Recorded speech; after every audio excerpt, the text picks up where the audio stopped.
Good Friday afternoon. Thanks for joining us on KARE 11 News Now. I'm Chris Harapsky. Let's get right to your headlines. Developing right now, St. Paul police on scene after a person was found dead.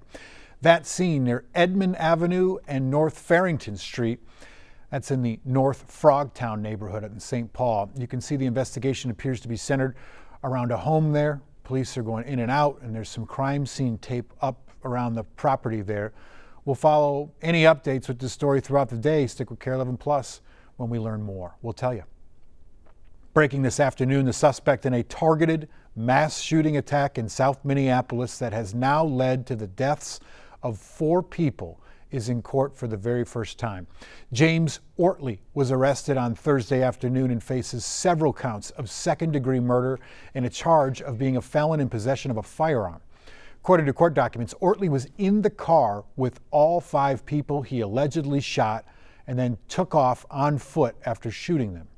That shooting happened near 15th Avenue South and East 25th Street. Today, there is still 1 person in the hospital with injuries from the shooting. We'll be following this story all day. Let's take a look at the markets right now as Wall Street reacts to a new job report and prepares for more tariffs to take effect this weekend.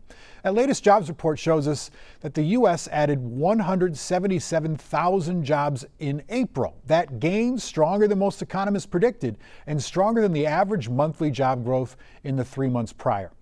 Meantime, unemployment remained unchanged at 4.2%. But overnight, the Trump administration ending a loophole that lets low-cost goods under $800 into the country duty-free. And then tomorrow, a new 25% tariff on auto parts begins. Trump signed an executive order earlier this week easing up on those tariffs, allowing reimbursements for domestic car producers importing car parts. Now, China's saying it's, quote, evaluating negotiations and that senior American officials reached out wanting to start talks with that nation. NBC's Brian Chang has the details.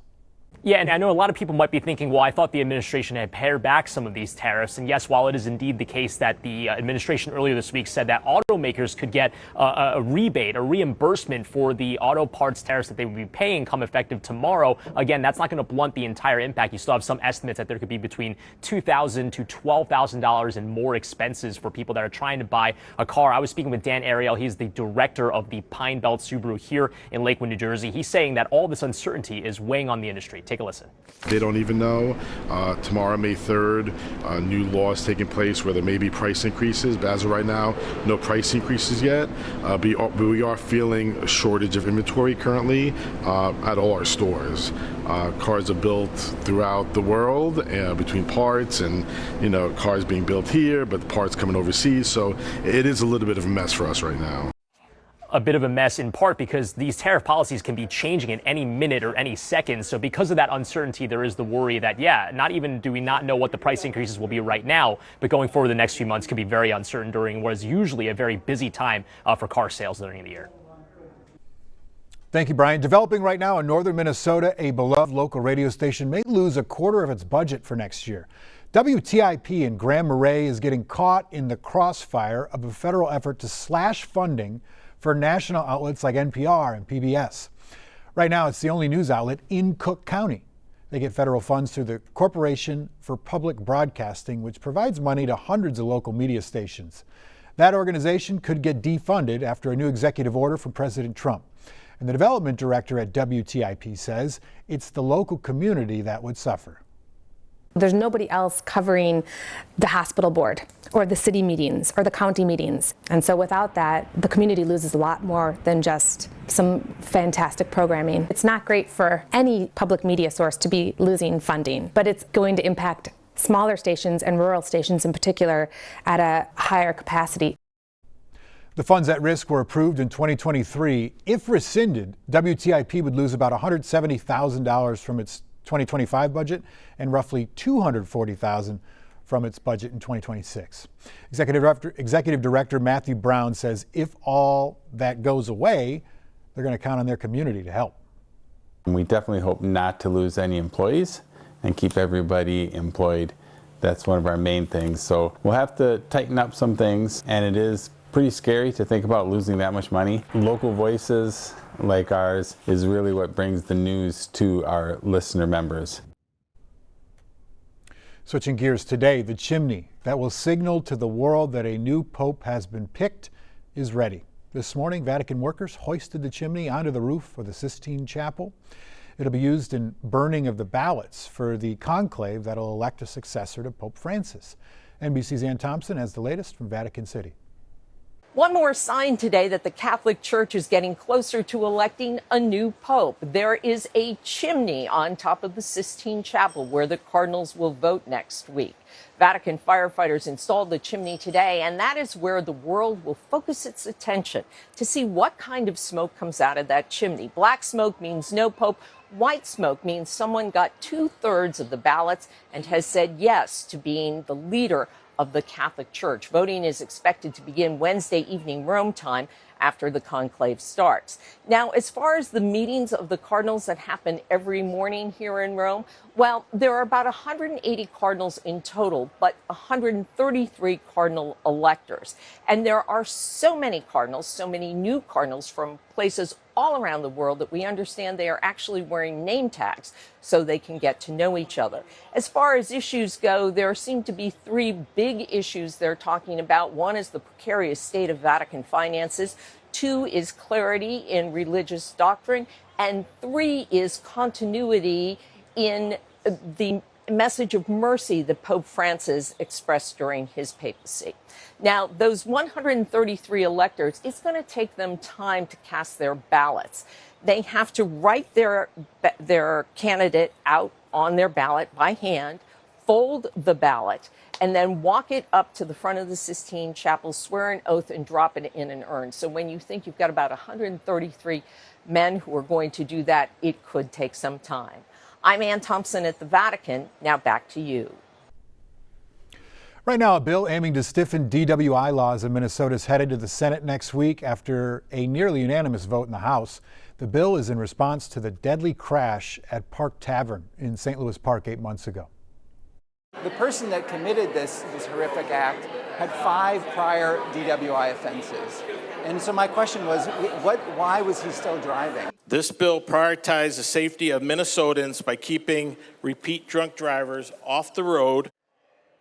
The bill would increase the length of time repeat DWI offenders have to use ignition interlock devices to start their cars. There's also bipartisan support in the Senate for this proposal. Again, that chamber is expected to take up the bill next week. Meanwhile, the suspect in that case, Stephen Bailey, starts his trial May 12th. It's been more than a decade since 2 St. Thomas students turned Love Your Melon into a national brand by convincing Americans to spend more on winter hats in order to help children battling cancer. And then just this week, everything stopped. Love Your Melon quietly announced that it is pressing pause with a post on its website and social media last night. Kent Erdahl takes it from here.